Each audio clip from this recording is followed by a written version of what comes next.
Welcome back to ABC57 Saturday Kickoff live at Notre Dame's Fan Fest, and we are inside at Shamrock Village. I'm Allison Hayes. Now, former Notre Dame offensive lineman Ryan Harris has certainly had an interesting career, getting attention on the MTV documentary I Want the Perfect Body when he was just in high school.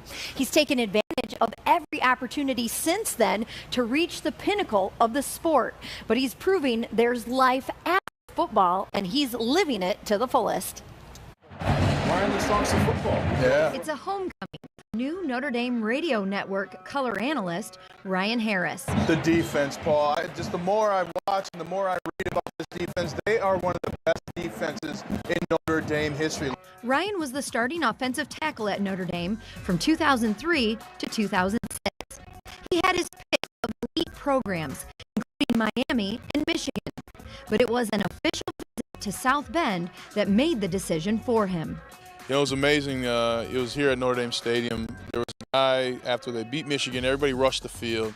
He tapped me on the shoulder. I don't know this guy to this day. And he said, I know who you are. I know why you're here. But come to Notre Dame, you're going to be more than just a number. You're going to be a part of the family. And then he just turned around and left, you know. And that had a lasting impact on me. Ryan helped the Irish to 19 victories in his final 2 seasons at Notre Dame and was the 70th overall pick of the 2007 NFL Draft by the Denver Broncos. He bounced around with 5 teams, battling injuries. But in his 3rd stint in Denver, the Broncos made it to Super Bowl 50, beating the Carolina Panthers 24-10 to win the World Championship.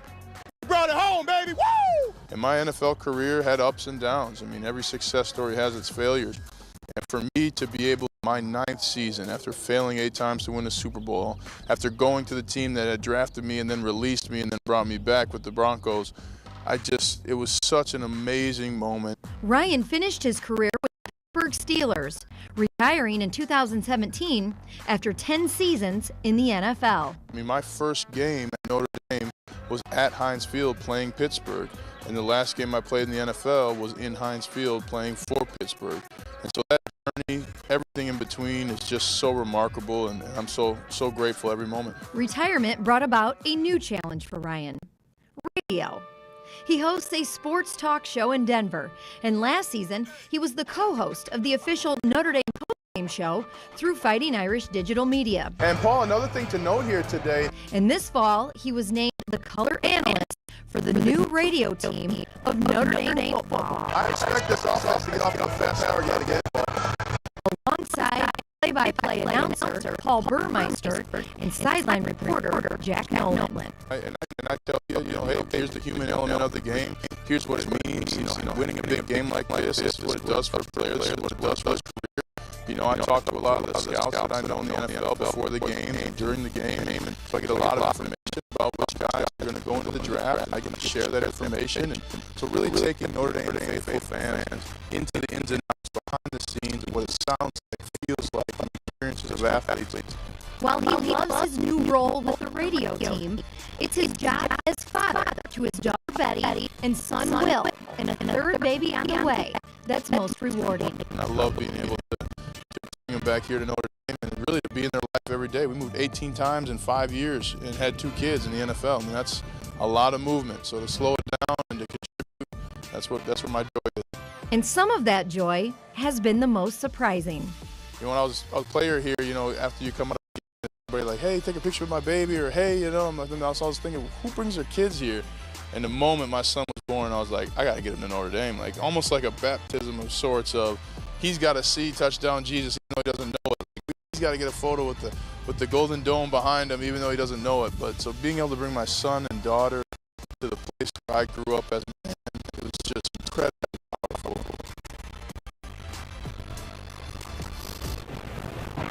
And I love that. Parenthood is totally different than what you expected. Ryan, you joined us live, and we discovered that we actually both have little boys coming into this world in March, so we share that. Yeah, unexpected and happy to have a 3rd. And it's just, I'm starting to look at minivans like, man, those guys are the masters of their own destiny, and I never thought I'd get there, I admit, Nick, he wants a minivan. I can't believe that we're saying that, but that is the world that we are in right now, right? Okay, so now you got this new role. You are now with the official Notre Dame radio team, green color for your former alma mater. What has that experience been like, and to be able to, what maybe has been so surprising to you in this role? How much fun I'm having. You know, I really want to have fun. I always fun everything I do, but it's so fun to tell the stories of the athletes, to relate, you know, like we had the name and telling people how, you know, it's the weirdest game you ever play in, because you hear people like, hey, good tackle, like, can I help you up? Because these guys are going to fight for you. So being able to tell those innate stories that make Notre Dame so unique from a Notre Dame perspective, I just have a blast. I have a blast doing it. Of course, everyone here in the area very familiar with Jack Nolan. He's even a contributor for our show.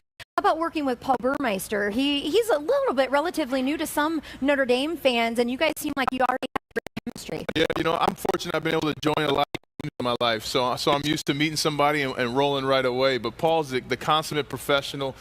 He makes my job easy. I'm coming from NBC. He has so much sports broadcasting world that even right away we were able to build and continue to grow together. So any quarterback at Iowa for a couple years, and in his senior year he was the captain there, so I get to rib him a little soft quarterbacks are, how they need to be taking their linemen out for dinner. So I like to have fun like that and talk to another football vet while broadcasting.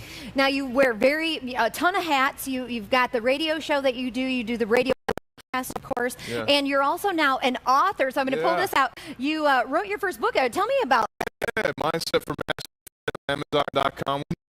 Number one again, but thank you to everybody who supported it. But I wanted to write it, a book to just continue to inspire people to overcome their obstacles. The things that we do as athletes. We love our athletes because they overcome obstacles, because they win championships. And the best thing about winning the Super Bowl is everything you believe about yourself comes true for other people. So I want other people to have that moment in their lives. And it's a lot of hard work. And the biggest difference between success and failure is our mindset. So writing a book on mindset, showing people how I built my mindset, how I had to rebuild it at times and overcome 9 different surgeries as I was in the NFL. So I wanted to write a book to really give people the opportunity to build their mindset and have their success. Well, I'll tell you, talking to you, you're just a wonderful public speaker, and Pete, you actually do that for a living as well. Yeah. And I want to hire Ryan. He'll come out and talk to your group, but really interesting. Let's talk about this Notre Dame football team. You know, an injury update. We know Allison Mack is back. We know Drew Tranquill's back. Jafar Armstrong still kind of banged up, but he's back. But in book, he is out. He is out.